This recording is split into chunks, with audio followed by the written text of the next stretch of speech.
നമസ്കാരം. മറയൂർ, കാന്തല്ലൂർ പഞ്ചായത്തുകളിൽ president, vice president സ്ഥാനങ്ങളിലേക്ക് തെരഞ്ഞെടുക്കപ്പെട്ടവർ ചുമതലയേറ്റു. മറയൂരിൽ കോൺഗ്രസ് അംഗം ജോമോൻ തോമസിനെയും കാന്തല്ലൂരിൽ CPM അംഗം S. ശിവരാജിനെയുമാണ് പ്രസിഡന്റ് സ്ഥാനത്തേക്ക് തെരഞ്ഞെടുക്കപ്പെട്ടിട്ടുള്ളത്. ഇരുവരും സത്യപ്രതിജ്ഞ ചെയ്ത് ചുമതലയേറ്റു. രാവിലെ 10:30 പ്രസിഡന്റ് സ്ഥാനത്തേക്കുള്ള തെരഞ്ഞെടുപ്പ് നടന്നത്. റിട്ടേണിംഗ് ഓഫീസർമാരായ സുധീർ B, സിനി B എന്നിവർ നടപടിക്രമങ്ങൾക്ക് നേതൃത്വം നൽകി. ഇരു പഞ്ചായത്തിലും കമ്മിറ്റി ഹാളിലാണ് തെരഞ്ഞെടുപ്പ് ക്രമീകരിച്ചിരുന്നത്. പദവി ഏറ്റെടുത്ത ശേഷം ഹാളിന് പുറത്തേക്കിറങ്ങിയ ഇരുവർക്കും പാർട്ടി നേതാക്കളും ഘടകകക്ഷി നേതാക്കളും അണികളും ചേർന്ന് ഊഷ്മള സ്വീകരണം നൽകി. തുടർന്നാണ് സത്യപ്രതിജ്ഞാ ചടങ്ങ് നടന്നത്. റിട്ടേണിംഗ് ഓഫീസർമാർ സത്യവാചകം ചൊല്ലിക്കൊടുത്തു.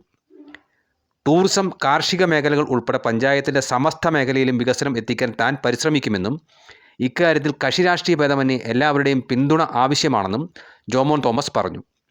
ഗ്രാമപഞ്ചായത്തിൻ്റെ പ്രസിഡന്റായി എന്നെ തിരഞ്ഞെടുത്ത് എന്നിൽ അർപ്പിച്ചിരുന്ന വിശ്വാസം വളരെ വലുതാണ്. നമുക്കറിയാം, മറയൂർ പോലെ വളർന്നു വരുന്ന, ടൂറിസവുമായി ബന്ധപ്പെട്ട് വളർന്നു വരുന്ന പ്രദേശത്ത് ഒരു പ്രതീക്ഷയോടുകൂടിയാണ് ജനങ്ങൾ ഈ ഭരണസമിതിയെ തെരഞ്ഞെടുത്തത്. നല്ല ബോധ്യം എനിക്കുണ്ട്. തീർച്ചയായിട്ടും വരും കാലങ്ങളിൽ ഈ നാടിന്റെ വികസനത്തിന് എല്ലാവരെയും ഒത്തൊരുമയോടെ കൂടെ കൂട്ടിക്കൊണ്ട് തന്നെ നമുക്ക് അതിൽ കക്ഷിരാഷ്ട്രീയ ബന്ധം നോക്കാതെ തെരഞ്ഞെടുക്കപ്പെട്ട മെമ്പർമാരെയും മുഖവിലക്കെടുത്തുകൊണ്ട് ഈ നാട്ടിലെ മുഴുവൻ ജനങ്ങളുടെയും അഭിപ്രായം സ്വരൂപിച്ചുകൊണ്ട് തന്നെ മറയൂരിനെ ഒരു വികസനത്തിന്റെ ഒരു കുതിച്ചുചാട്ടം ഈ 5 വർഷം കൊണ്ട് ഉണ്ടാക്കുമെന്നുള്ള ബോധ്യത്തോടു കൂടി എന്നെ തിരഞ്ഞെടുക്കപ്പെട്ട ഈ നാട്ടിലെ മുഴുവൻ ജനാധിപത്യ വിശ്വാസികൾക്കും അതോടൊപ്പം തന്നെ മറയൂർ നിവാസികൾക്കും ഗ്രാമപഞ്ചായത്തിന്റെ പ്രസിഡന്റിനുള്ള എല്ലാവിധ നന്ദിയും കടപ്പാടും അറിയിച്ചുകൊണ്ട് ഈ ചടങ്ങിൽ പങ്കെടുക്കുന്ന മുഴുവൻ പേർക്കും നന്ദി അറിയിച്ചുകൊണ്ട് എന്റെ വാക്കുകൾ നിർത്തുന്നു. നന്ദി.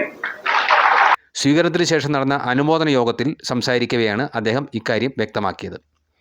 കുടുംബാംഗങ്ങളും ഉറ്റവരും പാർട്ടി നേതാക്കളും പ്രവർത്തകരും അടക്കം വൻ ജനക്കൂട്ടം സത്യപ്രതിജ്ഞാ ചടങ്ങുകളിൽ സംബന്ധിച്ചു.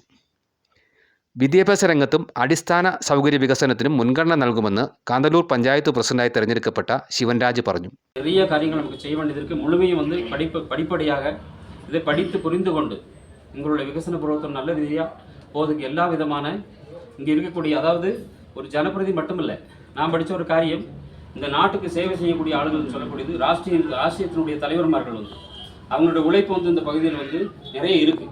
அதே போல் நான் சொல்லக்கூடியது ஒரு பஞ்சாயத்து பிரசிடெண்ட்டாக இந்த பகுதியில் இந்த பஞ்சாயத்தில் இருக்கக்கூடிய முழுவன் ராஷ்ட்ரிய கட்சியினுடைய நேதாக்கமாறு ராஷ்ட்ரிய பேதமெல்லாம் இந்த பஞ்சாயத்துக்கு பின்துணை கொடுக்கணும், இந்த பிரசிடெண்ட்டுக்கு பின்துணை கொடுக்கணும். அப்படி கொடுத்தீங்கன்னு சொன்னால் அந்த பகுதியினுடைய நீங்கள் 5 வருஷம் கழிஞ்சு போய் எலெக்ஷன் நடத்திக்கோங்க, ஒன்றும் பிரச்சனை இல்லை. அதுவரை உள்ள பின்தணையும் சப்போர்ட்டும் காரணமாக இந்த பஞ்சாயத்தில் இருக்கக்கூடிய அடிസ്ഥാന சௌகரியங்கள் அம்மட்டும் எல்லா காரியங்களும் முடிஞ்ச அளவு செய்துக்கும் விவித டிபார்ட்மெண்ட்டில் வித்தியாசமாக இந்த பஞ்சாயத்தை கூப்பிட்டு அவங்க மூலியமாக அந்த பஞ்சாயத்தில் என்னென்ன செய்ய முடியுமோ முழுவதும் காரியம் படித்து ഒരു മാതൃകപരമായ ഒരു പഞ്ചായത്ത്. കായിക മേഖലയ്ക്ക് ഉണർവേകാൻ കളിസ്ഥലങ്ങളും ക്ലബ്ബുകളും മറ്റും ആവശ്യമാണ്. എല്ലാവരെയും കൂടെ ചേർത്ത് ഒത്തൊരുമയോടെ വികസന പദ്ധതികൾ ആസൂത്രണം ചെയ്ത് നടപ്പിലാക്കും, അദ്ദേഹം വിശദമാക്കി. സ്വീകരണത്തിനിടെ ശിവൻരാജിന് മക്കളായ അനുപ്രിയയും ഐശ്വര്യയും ചേർന്ന് വാച്ച് കെട്ടി നൽകിയത് വേറിട്ട കാഴ്ചയായി. പിതാവ് പദവിയേൽക്കുന്നത് കാണാൻ അമ്മ കവിതയ്ക്കൊപ്പം ഇരുവരും നേരത്തെ പഞ്ചായത്ത് കമ്മിറ്റി ഹാളിൽ ഇടം പിടിച്ചിരുന്നു. ഉച്ചകഴിഞ്ഞ് 2:30 പഞ്ചായത്ത് വൈസ് പ്രസിഡന്റ് തെരഞ്ഞെടുപ്പ്.